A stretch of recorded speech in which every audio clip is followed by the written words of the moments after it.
Topic रहने वाला है वो रहेगा एलिवेशन इन बॉइलिंग पॉइंट, क्योंकि ये भी किससे रिलेटेड है, relative lowering of vapour pressure से।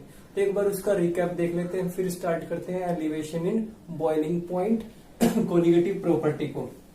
तो मान लीजिए आपके पास एक कंटेनर है। जब relative lowering of vapour pressure में मैंने क्या डिस्कशन किया था, जब relative lowering of vapour pressure में मैंने क्या कहा था, सबसे पहले आपके पास एक कंटेनर है, कंटेनर में क्या है, प्योर सोलवेंट है, प्योर सोलवेंट है, जिसका मैंने वेपर प्रेशर क्या लिया था, P1 डॉट लिया था जी। 1 किसके लिए यूज करना है, ये बात हमारी पहले भी हो चुकी है। 1 is for solvent and 2 is for solute, ये प्रीवियस लेक्चर में हमने बात की थी।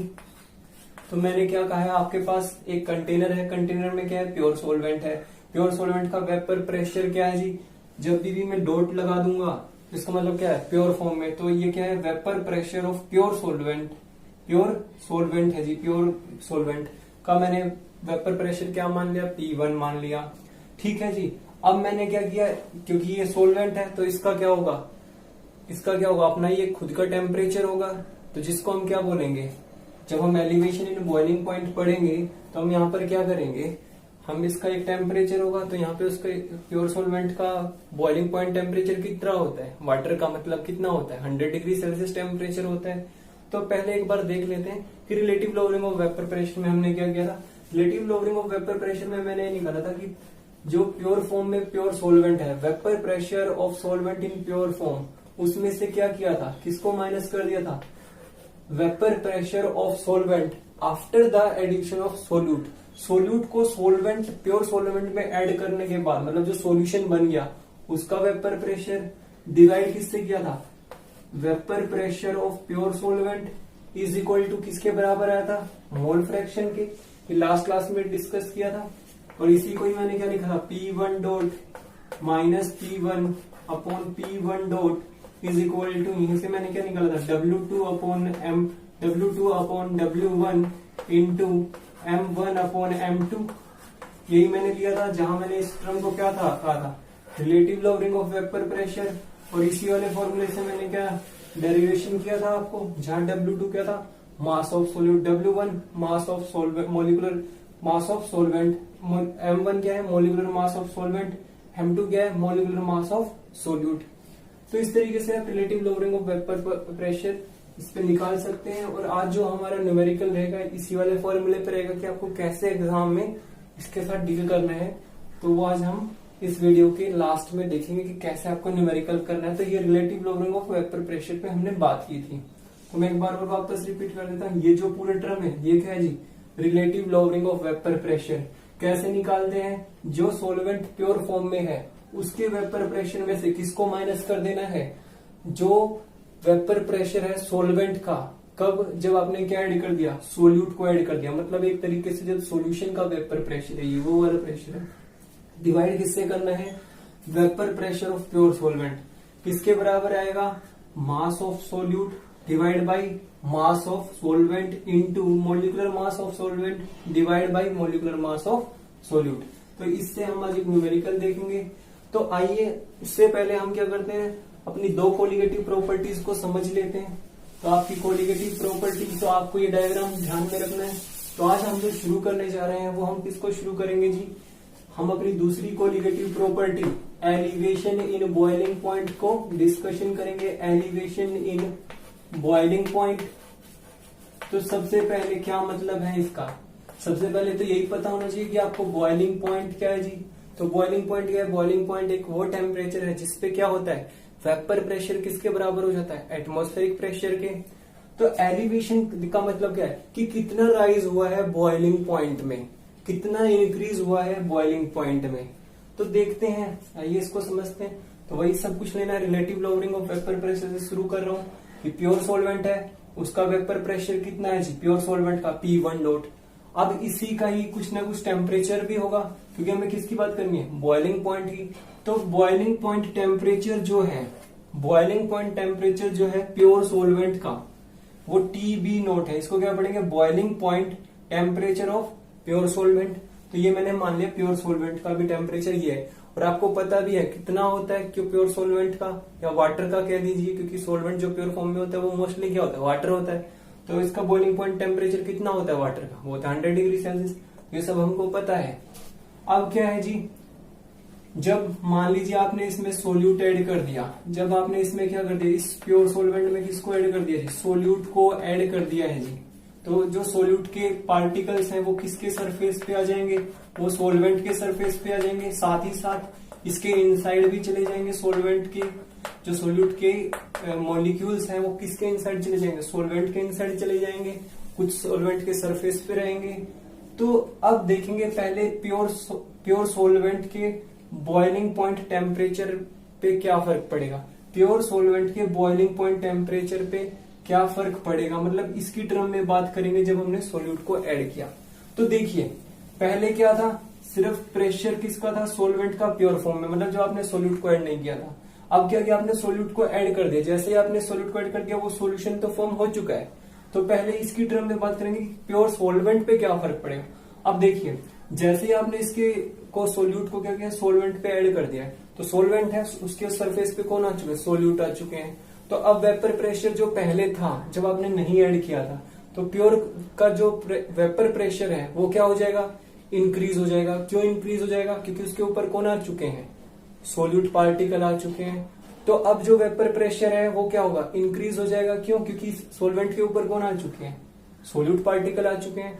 तो जो है वेपर प्रेशर क्या होगा, ज्यादा लगाना पड़ेगा वेपर में कन्वर्ट होने के लिए। तो वेपर प्रेशर क्या हो जाएगा, प्योर सोलवेंट का तो बढ़ जाएगा। ठीक है, वेपर प्रेशर क्या हो गया, बढ़ गया प्योर सोलवेंट का। क्यों बढ़ गया, क्योंकि इसके ऊपर कौन आ चुके हैं, सोल्यूट पार्टिकल आ चुके हैं। और आपको पता है वेपर प्रेशर किसके प्रोपोर्शनल होता है, इनडायरेक्टली टेम्परेचर के। तो इसका वेपर प्रेशर पे, जो प्योर सोलवेंट का वेपर प्रेशर है उसके टेम्परेचर पे क्या फर्क पड़ेगा, इनवर्सली प्रोपोर्शनल है। अगर ये बढ़ा है तो फिर ये क्या हो जाएगा, ये घट जाएगा।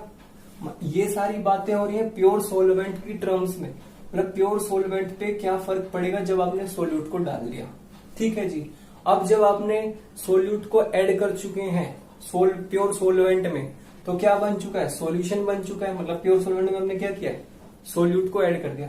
तो अब हम जो बात करेंगे वो किसकी टर्म में बात करेंगे, सोल्यूट को सोलवेंट में ऐड करने के बाद सॉल्यूशन पे क्या फर्क पड़ेगा या सोलवेंट पे क्या फर्क पड़ेगा। तो हमने relative logarithm of vapour pressure में क्या कहा था, जब आपने सोल्यूट को ऐड कर दिया है प्योर सोलवेंट में, तो जो वेपर प्रेशर है सोलवेंट का वो क्या बन गया, P1 डॉट से क्या बन गया, P1 बन गया। मतलब ये क्या है, ये प्योर सोलवेंट का वेपर प्रेशर, और ये किसका था, सोलवेंट का वेपर प्रेशर। जब आपने क्या कर दिया, सोल्यूट को ऐड कर दिया, वो P1 मान गया। मतलब यही किसका वेपर प्रेशर बन गया, सॉल्यूशन का वेपर प्रेशर बन गया जी। यही किसका वेपर प्रेशर बन गया, सॉल्यूशन का वेपर प्रेशर बन गया, जब आपने क्या कर दिया, सोल्यूट को ऐड कर दिया प्योर सोलवेंट में। तो मैंने अब जैसे यहाँ पे माना था सेम ही मैंने कंसिडर कर लिया कि जो बॉइलिंग पॉइंट टेम्परेचर है, जो फॉर्म, अब क्योंकि जब आपने प्योर सोलवेंट को डाल दिया सोल्यूट में तो क्या बन गया, सॉल्यूशन बन गया, तो उसका भी कोई ना कोई टेम्परेचर होगा। तो जब आपने प्योर सोलवेंट में सोल्यूट को ऐड कर दिया, उसके बाद जो सॉल्यूशन बना है उसका बॉइलिंग पॉइंट टेम्परेचर जो है इस सॉल्यूशन का वो क्या है, टीबी है। टीबी नोट क्या था, प्योर सोलवेंट का वेपर प्रेशर, और ये क्या है जी, सॉल्यूशन का बॉइलिंग पॉइंट टेम्परेचर है जी। जब आपने क्या किया, प्योर सोलवेंट में किसको ऐड कर दिया है, सोल्यूट को ऐड कर दिया है। तो देखिए अगर पहले क्या था, जो ये टेम्परेचर था, boiling point temperature of pure solvent क्या था, डिक्रीज हो गया था। तो सॉल्यूशन का अब सॉल्यूशन का बॉइलिंग पॉइंट टेम्परेचर क्या होगा, इंक्रीज होगा इसकी टर्म में। क्यों इंक्रीज होगा, क्योंकि देखिए सॉल्यूशन के अंदर कितने कंपोनेंट है, 2 कंपोनेंट है। प्योर सोलवेंट में कितने कंपोनेंट है, एक ही है। तो किसको ज्यादा एनर्जी लगानी पड़ेगी वेपर में कन्वर्ट होने के लिए। बॉइलिंग पॉइंट क्या होता है, ये वो टेम्परेचर होता है जिसपे वेपर प्रेशर किसमें कन्वर्ट होना शुरू हो जाता है, एटमॉस्फेरिक प्रेशर में। तो प्योर सोलवेंट में तो एक ही कंपोनेंट था, जबकि सॉल्यूशन में कितने कंपोनेंट है, 2 कंपोनेंट है। तो टेम्परेचर किसको ज्यादा देना पड़ेगा आपको, ऑब्वियसली सॉल्यूशन को देना पड़ेगा। तो सॉल्यूशन का बॉइलिंग पॉइंट टेम्परेचर क्यों हो जाएगा, इंक्रीज हो जाएगा इसके टर्म में। मतलब अगर प्योर सोलवेंट पहले 100 डिग्री सेल्सियस पे पहले बॉयल हो रहा था, अब आपने उसमें कोई किसी तरीके की नॉन वोलेटाइल इम्प्योरिटी डाल दी, तो अब क्या होगा, जो सॉल्यूशन फॉर्म हुआ है नॉन वोलेटाइल सोल्यूट को ऐड करने पे, पहले 100 में हो रहा था, तो अब कितने में होगा, जब इम्प्योरिटी आपने सोलवेंट के अंदर डाल दी, प्योर सोलवेंट, तो 102 पे या 103 मान के चलेंगे तो वो इंक्रीज हो जाएगा। तो मतलब ये है कि प्योर सोलवेंट से ज्यादा बॉइलिंग पॉइंट टेम्परेचर किसका होता है, सॉल्यूशन का होता है। ठीक है जी, तो ये बढ़ जाएगा। तो होपफुली आपको ये दोनों बातें समझ आ गई होंगी। अब हमको क्या देखना है, एलिवेशन इन बॉइलिंग पॉइंट, कि बॉइलिंग पॉइंट में कितना राइज हुआ है, कितना इंक्रीज हुआ है। तो मैं पहले कहता कि मान लीजिए प्योर सोलवेंट का टेम्परेचर, बॉइलिंग पॉइंट टेम्परेचर जो है वो 100 डिग्री सेल्सियस है, और सॉल्यूशन का आप सपोज कर लीजिए कि 100 से ऊपर ही होगा, वो 102 भी हो सकता है, 103 भी हो सकता है। अब मुझे एलिवेशन देखना है कि कितना इंक्रीज हुआ है। तो आप क्या करेंगे, जो सॉल्यूशन का टेम्परेचर है जो ज्यादा है उसमें से क्या कर देंगे, कम वाले को घटा देंगे। तो एलिवेशन इन बॉइलिंग पॉइंट को हम किससे निकालते हैं जी, डेल्टा टीबी से। और ये किसके बराबर रहेगा, टीबी में से किसको माइनस कर देंगे, टीबी नोट को माइनस कर देंगे। मतलब एलिवेशन इन बॉइलिंग पॉइंट किसके बराबर होगा, boiling point temperature of solution minus किसको कर देंगे, boiling point temperature of pure solvent. अब मैंने इसमें से सॉल्यूशन में से सोलवेंट के बॉइलिंग पॉइंट टेम्परेचर को इसलिए माइनस किया है क्योंकि सॉल्यूशन का जो बॉइलिंग पॉइंट टेम्परेचर है वो क्या हो जाएगा, नॉन वोलेटाइल सोल्यूट के ऐड करने पे क्या हो जाएगा, इंक्रीज हो जाएगा। मतलब अगर पहले सोलवेंट, प्योर सोलवेंट अगर 100 डिग्री सेल्सियस पे बॉयल हो रहा है, जो कि आप सबको पता है, जैसे आप उसमें नॉन वोलेटाइल इम्प्योरिटी ऐड कर देंगे तो क्या होगा, उसके टेम्परेचर में इंक्रीज हो जाएगा।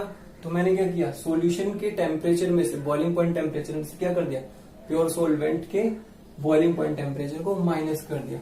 और इसी को ही हम क्या कहते हैं, इसी को ही हम क्या कहते हैं, elevation in boiling point. Secondary चीज ये हुआ कि जो एलिवेशन इन बॉइलिंग पॉइंट है, एलिवेशन इन बॉइलिंग पॉइंट है, वो डायरेक्टली प्रोपोर्शनल पाया गया मोलैलिटी के। ऐसा कैसे मिला, ये एक्सपेरिमेंटली मिला जी। एक्सपेरिमेंटली ऐसा पाया गया कि जो एलिवेशन इन बॉइलिंग पॉइंट है वो किसके डायरेक्टली प्रोपोर्शनल है, मोलैलिटी के। ठीक है जी, इसी को ही मैं हटा के क्या लिख सकता हूं, चेंज इन या elevation in boiling point is equal to, इस प्रोपोर्शनलिटी को हटा के मैं क्या ला सकता हूं, एक प्रोपोर्शनलिटी कांस्टेंट जो किसके बराबर आएगा, के बी इंटू मोलैलिटी लिख सकता हूं। कैपिटल एम नहीं है जी, ये मोलैलिटी नहीं है, मोलैलिटी मैं पढ़ा चुका हूं प्रीवियस क्लासेस में। तो ये आ जाएगा delta TB is equal to K B into M. अब ये के बी क्या है जी, ये के बी क्या है, तो ये चीजें शायद आपको अच्छे से समझ आ गई होंगी। ये जो है, ये डेल्टा टीबी जो है, मतलब एलिवेशन बॉइलिंग पॉइंट किसके डायरेक्टली प्रोपोर्शनल मिला, मोलैलिटी के।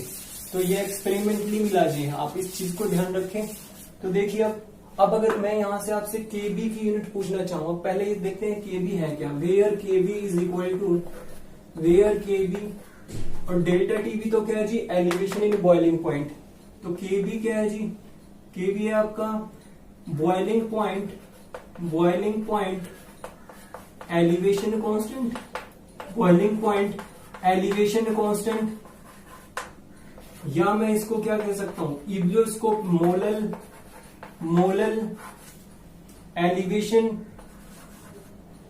एलिवेशन कांस्टेंट भी कह सकता हूं जी, या फिर इसको इब्लियोस्कोपिक कांस्टेंट भी कहते हैं जी, इब्लियोस्कोपिक कांस्टेंट। इन तीनों कांस्टेंट के नाम से केबी को हम जानते हैं। केबी जो होता है वाटर के लिए ये कांस्टेंट जो है, बॉइलिंग पॉइंट एलिवेशन कांस्टेंट या मोलल एलिवेशन कांस्टेंट या इब्लियोस्कोपिक कांस्टेंट, वाटर के लिए जो इसका वैल्यू है वो 1.86 पाया गया है जी एक्सपेरिमेंटली। और इसी को ही हम क्या कहते हैं, इसकी यूनिट होता है केल्विन केजी पर मोल। तो अगर इसकी यूनिट अगर आप निकालना चाहें तो आपको क्या करना है, और डेल्टा टीबी क्या था, डेल्टा टीबी क्या था जी, एलिवेशन इन बॉइलिंग पॉइंट। अब मान लीजिए आपको ये यूनिट निकालना है, तो आपको क्या करना पड़ेगा, मोलैलिटी का आपका यूनिट मैं बता चुका हूं क्या होता है, मोल पर केजी, ये प्रीवियस लेक्चर में डिस्कशन हो चुका है। एलिवेशन इन बॉइलिंग पॉइंट, मतलब आप सॉल्यूशन के बॉइलिंग पॉइंट टेम्परेचर में से किसको घटाओगे, boiling point of pure solvent में, मतलब ये भी केल्विन में होगा, ये भी केल्विन में, या ये डिग्री सेल्सियस में, ये भी डिग्री सेल्सियस में, तो केल्विन में ही लेके चलते हैं हम।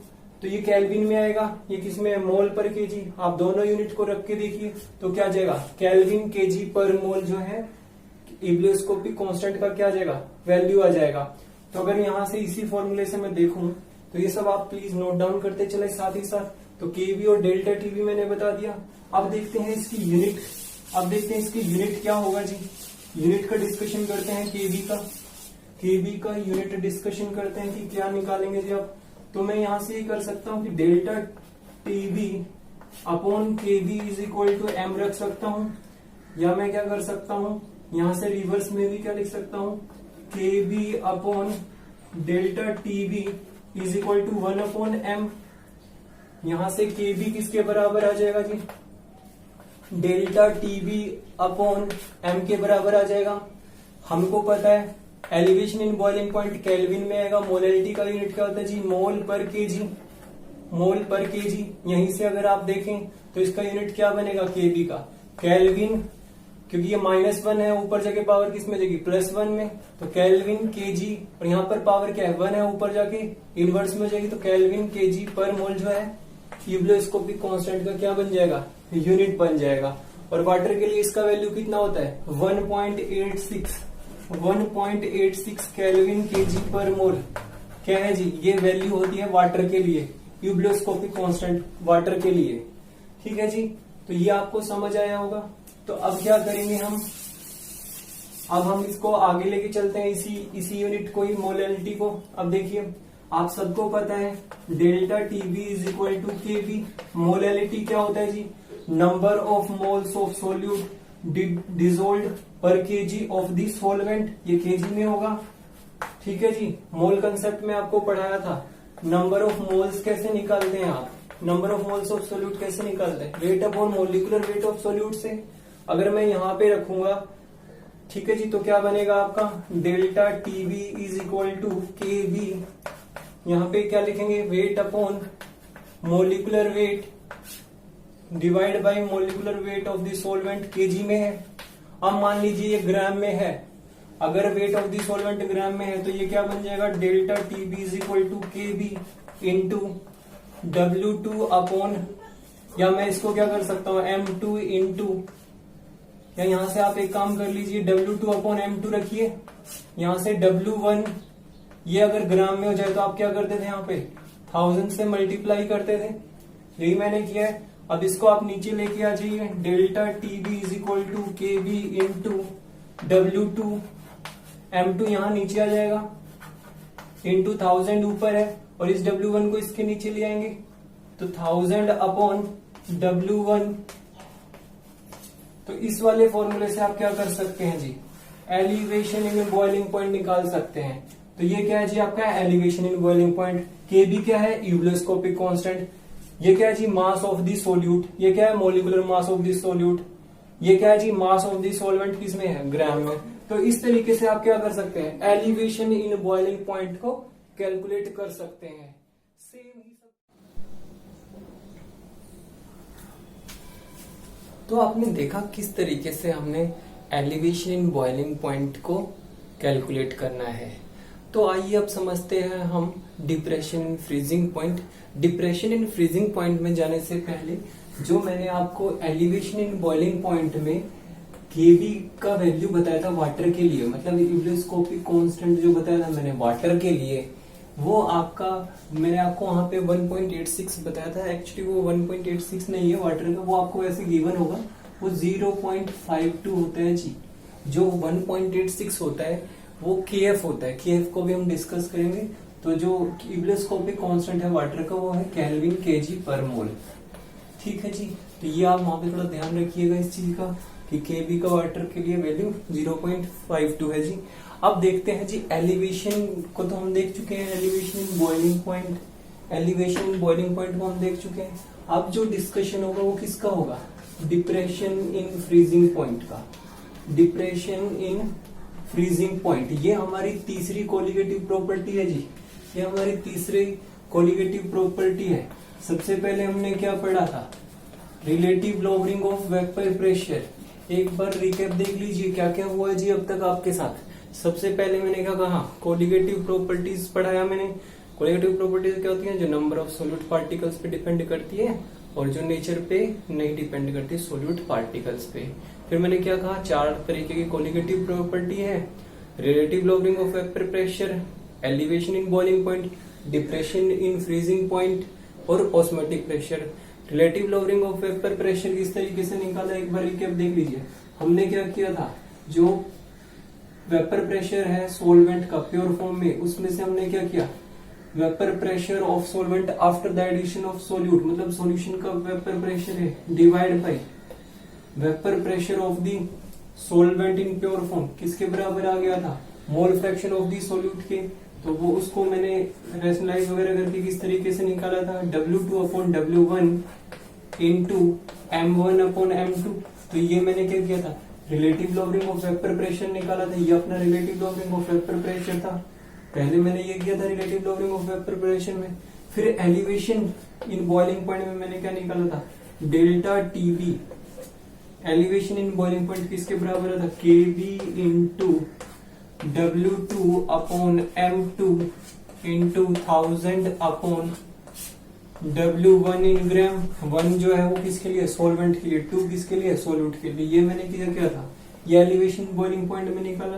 और इसको हम कैसे निकालते, TB माइनस TB नोट। ये क्या था जी, बॉइलिंग पॉइंट टेम्परेचर कांस्टेंट किसका, सॉल्यूशन का। ये क्या था, बॉइलिंग पॉइंट टेम्परेचर कांस्टेंट किसका, प्योर फॉर्म जब सॉल्वेंट था। तो आइए अब शुरू करते हैं हम depression in freezing point. Depression in freezing point, तो वही सब कुछ मान के चलेंगे हम, जैसा कि हमने क्या माना था कि ये हमारे पास एक कंटेनर है, कंटेनर में सबसे पहले क्या है, हमारे पास सोलवेंट मॉलिक्यूल्स है, सिर्फ सोलवेंट है। और ये क्या है, अभी प्योर फॉर्म में है, मतलब जब तक हमने उसमें सोल्यूट नहीं डाला। तो इस प्योर का जो है, क्योंकि अब हमें फ्रीजिंग पॉइंट की बात करनी है, तो इसका जो सोलवेंट का जो है हमारा फ्रीजिंग पॉइंट टेम्परेचर है प्योर सोलवेंट का, वो क्या है, TF नोट। जैसे हमने वहां क्या माना था, TB नोट माना था बॉइलिंग पॉइंट टेम्परेचर, तो यहाँ पे हमने TF नोट मान लिया। तो बॉइलिंग पॉइंट के केस से रिवर्स होता है जी फ्रीजिंग पॉइंट में। तो प्योर का ये है। और जब हमने क्या किया, इसमें सोल्यूट को ऐड कर दिया, किसमें, प्योर सोलवेंट में। तो जब ऐड करने के बाद जो सॉल्यूशन बनेगा उसका जो टेम्परेचर है, फ्रीजिंग पॉइंट टेम्परेचर, वो TF है। ठीक है, जैसे हमने वहां माना था, वहां TB माना था, क्योंकि बॉइलिंग पॉइंट की बात करें, यहाँ फ्रीजिंग पॉइंट की बात करें, इसलिए TF मान लिया। तो अगर मुझे निकालना है कि कितना डिक्रीज हुआ डिप्रेशन में, कितना डिक्रीज हुआ है फ्रीजिंग पॉइंट में, तो मैं कैसे निकालूंगा, डेल्टा TF का मतलब क्या है, डिप्रेशन इन फ्रीजिंग पॉइंट। किस तरीके से निकालते हैं जी, TF नोट माइनस TF। वहां पर अगर आपको ध्यान हो तो वहां मैंने क्या कहा था आपको, डेल्टा TB किस तरीके से निकाला था, TB माइनस TB नोट। तो मतलब क्या था, सॉल्यूशन के बॉइलिंग पॉइंट टेम्परेचर में से क्या क्या था, सोलवेंट जो है प्योर फॉर्म में, उसका जो बॉइलिंग पॉइंट टेम्परेचर उसमें से माइनस कर दिया था। यहाँ क्या होगा जी, यहाँ जो प्योर सोलवेंट है, प्योर सोलवेंट का जो फ्रीजिंग पॉइंट टेम्परेचर है, सोलवेंट में से किसके टेम्परेचर को माइनस कर दिया, सॉल्यूशन के फ्रीजिंग पॉइंट टेम्परेचर को माइनस कर दिया। मतलब उल्टा हो गया जी, अगर आप देखो तो इसको, यहाँ हमने क्या किया था, सॉल्यूशन में से क्या किया था, प्योर सोलवेंट के टेम्परेचर को माइनस किया। यहाँ क्या किया है, प्योर सोलवेंट के फ्रीजिंग पॉइंट टेम्परेचर में से क्या किया है, सॉल्यूशन की फ्रीजिंग पॉइंट टेम्परेचर को माइनस कर दिया। तो मतलब ये है कि जब हम क्या करते हैं, जब हमारे कंटेनर में सोलवेंट था, सिर्फ प्योर सोलवेंट था, तो जब आपने इसमें क्या किया, तो इसका कोई टेम्परेचर था, जो टेम्परेचर क्या था, TF नोट। तो हमने क्या किया जी, जैसे ही इसमें क्या किया, सॉल्यूशन के अंदर नॉन वोलेटाइल सोल्यूट को ऐड कर दिया, तो फ्रीजिंग पॉइंट क्या होता है सॉल्यूशन का, डिक्रीज हो जाता है जी, डिक्रीज हो जाएगा। मान लीजिए हमको पता है वाटर का फ्रीजिंग पॉइंट क्या है, 0 डिग्री सेल्सियस। 0 का मतलब क्या है, 273.15 डिग्री, मतलब केल्विन में आ गया। 0 डिग्री सेल्सियस है तो 273 क्या आ गया, केल्विन में आ गया। ये यूनिट कन्वर्जन में हमने डिस्कस किया है। तो सॉल्यूशन का जो है वो टेम्परेचर क्या हो जाता है, कम हो जाता है। ठीक है, मतलब किसके कंपेरेटिवली, प्योर सोलवेंट की। तो मतलब क्या है, प्योर सोलवेंट का टेम्परेचर क्या ज्यादा है, तो ज्यादा में से क्या किया, कम को माइनस कर दिया। तो इस तरीके से हम क्या कर सकते हैं, डिप्रेशन इन फ्रीजिंग पॉइंट निकाल सकते हैं। तो आइए अब आगे चलते हैं। सब कुछ सेम ही रहने वाला है जो हमने एलिवेशन इन बॉइलिंग पॉइंट में किया था जी। हमको ऐसा पता चला एक्सपेरिमेंटली कि डिप्रेशन इन फ्रीजिंग पॉइंट किसके डायरेक्टली प्रोपोर्शनल है जी, मोलैरिटी के है। ये कैसे आया, ये आपका एक्सपेरिमेंटल से आया जी, एक्सपेरिमेंट से पता चला आपको ये बात। अब क्या कर सकते हैं, delta TF is equal to इस प्रोपोर्शनलिटी से क्या लगा सकते हैं हम, प्रोपोर्शनलिटी कांस्टेंट KF आ गया इनटू मोलैलिटी, ये बात आपको ध्यान में रखनी है। अब हमने KF यहाँ पर क्या है, वहां पे KB क्या था, यूबलोस्कोपिक कांस्टेंट, वहां पर KB क्या था, यूबलोस्कोपिक कांस्टेंट। यहाँ KF क्या है, वेयर KF यहाँ पर जो है, KF जो है यहाँ पे क्या कहलाता है, फ्रीजिंग पॉइंट, डिप्रेशन कांस्टेंट, या मैं इसको क्राइस्कोपिक कांस्टेंट भी कह सकता हूं, या मैं इसको क्राइस्कोपिक कांस्टेंट भी कह सकता हूं। ठीक है जी। KF का वैल्यू जो है वाटर के लिए, KF क्राइस्कोपिक वाटर के लिए यहां पर जो है वैल्यू होता है 1.86 केल्विन kg पर मोल। ये यूनिट मैंने आपको निकाल के दिखाया था एलिवेशन इन बॉइलिंग पॉइंट में। ठीक है जी। तो वाटर के लिए जो है KF का वैल्यू होता है, KB के लिए क्या होता है 0.52। तो इस चीज को आप ध्यान रखिए, कई बार वो क्वेश्चन में आपको दे भी सकते हैं वैल्यू, नहीं भी देंगे तो आपको वाटर के लिए तो एटलीस्ट आपको पता होना चाहिए। तो KF क्या है यहाँ पर, क्रायोस्कोपिक कांस्टेंट। जब बॉइलिंग पॉइंट की बात की थी तो यहाँ क्या था वो जी, वो यूबलोस्कोपिक कांस्टेंट था। ठीक है जी। तो अब आगे हमको पता है मोलैलिटी क्या होता है जी, delta TF is equal to KF। Molality कैसे निकालते हैं, number of moles of solute dissolved per kg of the solvent. ये प्रीवियस लेक्चर में बात हो चुकी है हमारी। तो अभी हम क्या कर सकते हैं, delta TF is equal to KF। अब हमको पता है नंबर ऑफ मोल्स किस तरीके से निकालते हैं, number of moles of solute कैसे निकालते हैं, mass of solute upon molecular mass of solute. तो इसी को मैं यहाँ रख दूंगा, mass of solute upon molecular mass of solute divide by molecular mass of the solvent in kg।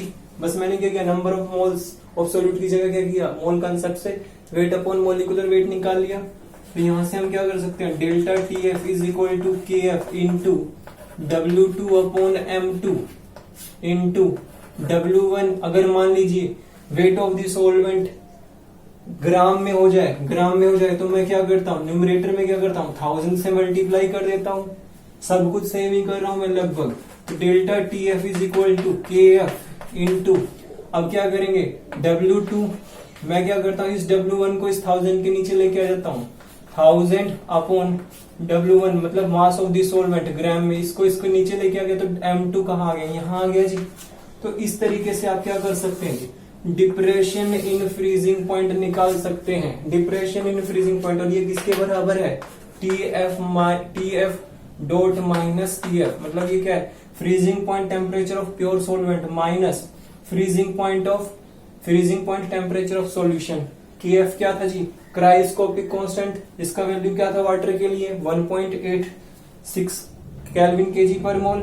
ये क्या है जी आपका, ये क्या था जी, मास ऑफ द सॉल्यूट, ये क्या था molecular mass of the solute. W1 क्या जी, mass of the solvent in gram. तो इस तरीके से मान लीजिए आपको ये सब की वैल्यू पता है तो आप क्या कर सकते हैं, डिप्रेशन इन फ्रीजिंग पॉइंट को कैलकुलेट कर सकते हैं। होपफुली आपको ये सब समझ आया होगा कि किस तरीके से हम relative lowering of vapour pressure निकालें, elevation in boiling point, depression in freezing point को कैलकुलेट करें। अगर आपको मेरा ये लेक्चर अच्छा लगा है तो प्लीज आप मेरे चैनल को लाइक और सब्सक्राइब करते रहिए ताकि मुझे भी मोटिवेशन मिलता रहे, ताकि मैं आपके लिए अच्छे से अच्छा वीडियो लेके आए।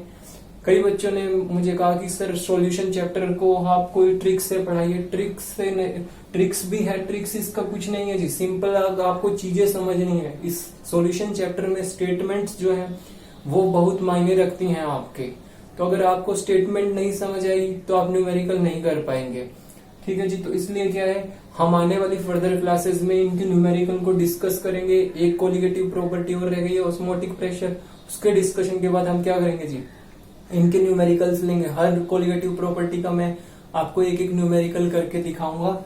और अगर आपके कोई डाउट है तो आप कमेंट सेक्शन में कोई भी न्यूमेरिकल डाल सकते हैं, चाहे वो किसी एंट्रेंस एग्जाम का हो या कोई CBSE बोर्ड का एग्जाम हो। मैं पूरी कोशिश करूंगा कि आपको उसका सॉल्यूशन प्रोवाइड करूं और उस पे भी मैं वीडियो बनाऊं। तो थैंक यू सो मच, मिलते हैं नेक्स्ट वीडियो में।